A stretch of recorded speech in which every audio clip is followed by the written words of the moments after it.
So this is the simple install of the RS1 radiator guard. This is all you do. It just sits into place. That's it.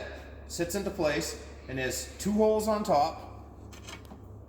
1, 2. This guard sits on top. This is a different shock than what's on yours.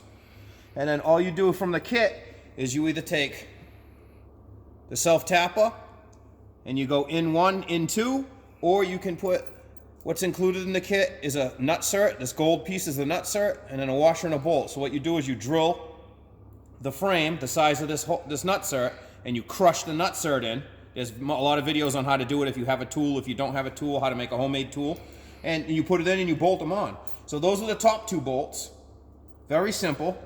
These 2 slots are, if you don't want to use any bolts, you can go get hose clamps, and you can put hose clamps around this.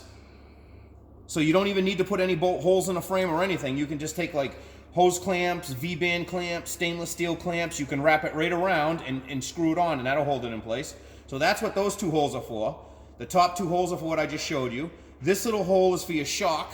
Your shock has a little plastic clip, the shock hose. That's what that little shock is, that little hole is. And on the very bottom of the guard, there's a hole down here. We supply a longer bolt, nut, washers, and bolts. So all you have to do is take the bolt off. I mean, I'm not really prepared to put this in the hole right now, but slide it into the hole anyway. Let me show you. You slide it into the hole down here, and it will go into the big bottom hole here. That's why we supply you a bigger fender washer. So you just put the bolt straight through the guard, up, in, put the washers on top, inside the frame, inside here, and put your nut on. And that'll hold it out, secure the bottom on. So all you have on this guard is you have the 2 upper holes, which you can use a nut cert or the self-tapper.